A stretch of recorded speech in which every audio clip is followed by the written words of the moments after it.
Make sure you guys hit the subscribe button if you guys are enjoying the content that we're throwing up. And make sure you guys hit the like button if you enjoy the video. And yeah, let's begin.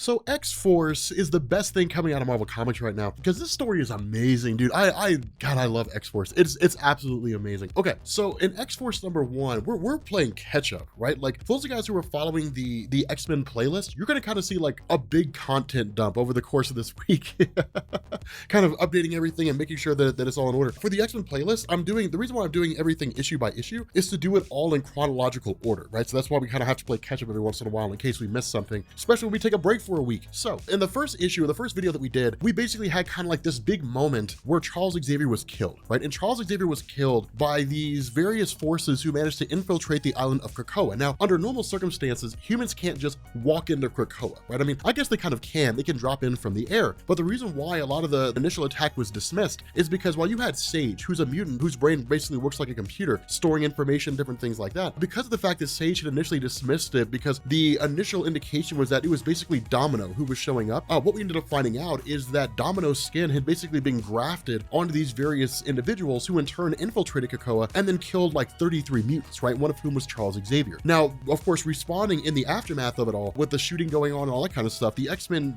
really nullified the entire conflict pretty fast. I mean, of course, 33 mutants were killed. It was really more of a surprise attack. But with Charles Xavier being one of them, what this does is it basically picks up with Magneto. And it's one of the coolest moments, right? Because Magneto really kind of looks at this. This is why I love Benjamin Percy writing so much. Magneto looks at this and says, if only I had been there, I could have stopped the bullet. If only you'd been made of metal, then, you know, I could have put you back together. If only, if only. And that's one of the coolest things about this, right? Because there was a time when the death of Charles Xavier, well, I would never go as far as to say Magneto would never care, that Magneto probably wouldn't have shown the same kind of remorse, right? He would have basically gone on a warpath and attacked everybody, you know, because of the fact that Charles Xavier was one of really his closest friends. And that's an important thing to understand when it comes to the relationship between Charles Xavier and Magneto, that yes, they've been enemies. Yes, they've fought each other constantly, but there's a kind of respect that runs there among the two of them, right? The bond they share is pretty intense. And so if somebody killed the other, then there'd be hell to pay. And that's really the issue with Magneto, because he kind of has to hold back, right? The initial desire of Magneto is to make the world suffer, right? Like that's the initial desire of Magneto, is to make the world suffer here. But the response is we can't do that. Instead, we have to continue the charter of Charles Xavier. And that speaks mountains to the evolutionary change of Magneto's character. Insofar as, again, there was a time when he would have said, who cares what Charles Xavier wanted? Everyone's gotta die, you know? But now it's the dream of Charles Xavier was to basically turn Krakoa into a place of peace for mutant kind, and he would not have wanted us to wage war on the world in response to his death. That's a huge thing for Magneto to really sort of take on and to adopt here. And so the result of this is that you have this conversation that goes on between Magneto and Jean Grey. And basically, you know, Magneto's idea is you have to find a way to resurrect Xavier, you have to bring him back, but should it fail? And of course, it's kind of this going back and forth of it won't fail, it'll succeed, that kind of a thing. Now, it's easy to look at this and to know that Charles Xavier is going to be resurrected, right? To know he's going to come back. It's easy to look at that and to say his death was all for naught. But this is the beauty of Dawn of X as it's being ran by Jonathan Hickman and being written by everybody else. Jonathan Hickman's perception of death in comics is that oftentimes it was used as like shock value, right? Like, oh my God, this character died. Can you believe it? Everybody go and buy this comic so you could see, you know, that's really kind of how it had been treated in the years that really came after the death of Superman. And so Hickman's stance was, if that's the case, if people are used to characters dying and coming back, then let's keep that trend going, but make the death serve a purpose, right? Don't use it as like a shock value. Don't use it as like some kind of throwaway plot device. Use it to serve a bigger purpose here. And that's the reason why Charles Xavier dying is significant, is because it's not the death of Xavier. It's not like, oh my God, Xavier died. You know what I mean? You'll see a lot of like clickbait articles from news companies and things like that who are like, this blank X-Man died, you know, or something like that. That's really them kind of holding on to the way things used to be as opposed to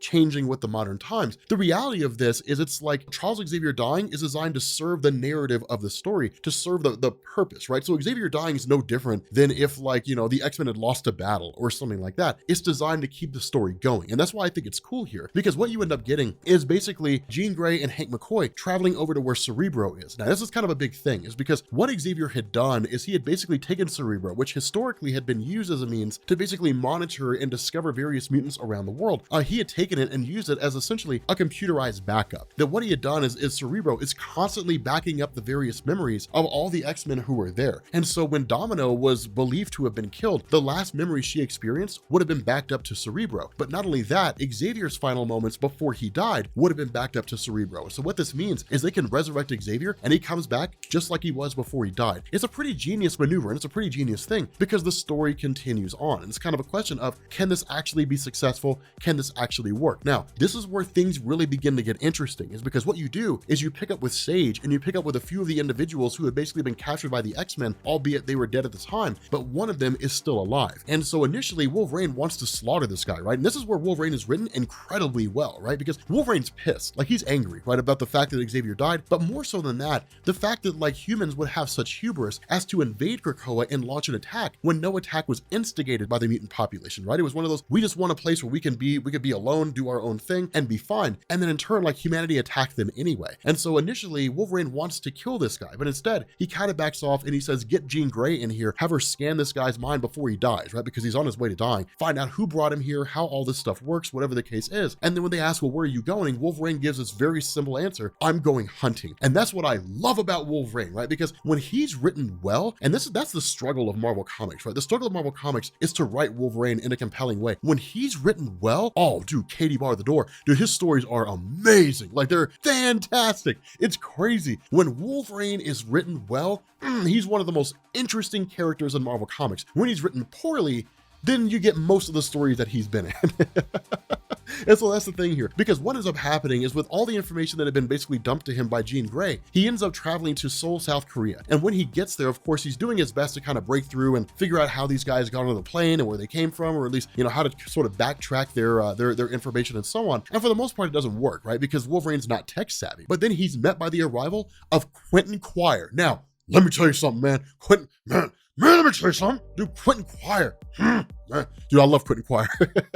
Quentin Quire is a ridiculously powerful character, right? He's an Omega level telepath. This kid is not to be trifled with. But more so than that, you know what makes Quentin Quire so good? Dude, he just doesn't care. He's just like, so there's my way of doing things, and then there's the wrong way. The kid single-handedly led a revolt against the entirety of the mutant, like the entirety of like the Charles Xavier school. Dude, it was one of the coolest things ever. There's this amazing moment when he's he's coming down the stairs and Wolverine tries to stop him, and he just like totally screws up Wolverine's mind and sends him through like this insane maze in his own head. And Wolverine's just like sitting there totally incapacitated. Oh, it's amazing. I love the revolt of Quentin Quire. But Quentin Quire was very similar to Magneto insofar as he believed that mutants were superior to humans, right? Like mutants are better than humans and we should rule accordingly, right? He very much followed in Magneto's footsteps in terms of like classic Magneto wanting to basically dominate humanity and then turn mutants into like the superior rulers of Earth. And so it's kind of a funny thing because what he basically says here is like, you're incompetent when it comes to computers, Wolverine. So basically everything you were trying to do, I've already done. Like I've traced everything back. I know exactly where these guys came from. And I also made a credit card in your name and then ran up the bill.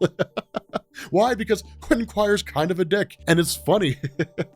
And so what you end up getting here is basically them, you know, traveling to a location just outside of Seoul, which is basically, it looks like a giant place where there's like newspapers being printed and different things like that, you know, some kind of giant printing location. When they get in there, what they end up finding out is everything but newspapers is being printed here. What's happening is some organization out there is basically manufacturing assassins. Now, they're not manufacturing assassins insofar as brainwashing humans. What they're doing, or at least what it appears they're doing, is engineering beings so that they can serve as the perfect assassins, biologically engineered to kill mutants. And so it's kind of a nut situation, because what you end up getting is basically like Quentin Quire and Wolverine in this building, and suddenly these biologically engineered humans start attacking. Now, this really kind of draws out a couple different conclusions, right? We can say that they were in effect activated by some third party, or if that third party is unaware, they activate based on the presence of mutants, meaning they basically have the ability to home in on those individuals who have mutant powers and those who don't. That's really more of a principle of Nimrod, right? Nimrod was of course the ultimate sentinel who could actually detect a mutant's power and a mutant's weakness and then capitalize on that weakness, right? Whether it was a phobia or whatever the case happened to be, he could use that weakness against them and then dominate them and ultimately destroy them, right? That's one of the reasons why Nimrod was so capable as like the ultimate sentinel machine. The other thing here is there are basically mutant power dampeners in this building, meaning the powers of Quentin Quire don't work. Now, this also means the powers of Wolverine don't work insofar as his healing factor. So if Wolverine starts sustaining injuries until he leaves the presence of this mutant dampening field, his powers won't work. And that's kind of an important thing to keep in mind, and it's actually a little bit of a big revelation here, right? Like putting Wolverine in a place is actually one of the cool little ways to kill Wolverine, so long as he stays in the location where his mutant powers are damaged. Now, of course, that's basically what the Muramasa blade does. It nullifies the healing factor of Wolverine entirely, but it's one of these cool little segments that's kind of thrown in there. It's sort of a throwaway instance where like you could kill Wolverine. It's a cool little thing. And so what Wolverine does is he basically draws a conclusion and he tells Quentin Quire, if there's mutant dampening here, that it means that what they're trying to do is hide someone. They're trying to hide like a mutant here and keep them from using their powers. And if that's the case, you have to find who that mutant is. Most likely they're hiding Domino here. And of course, when Quentin Quire turns a corner, he finds Domino all basically sitting in this stasis tank with half her skin missing, which is pretty screwed up. But with that being said, guys, we're gonna bring this video to an end.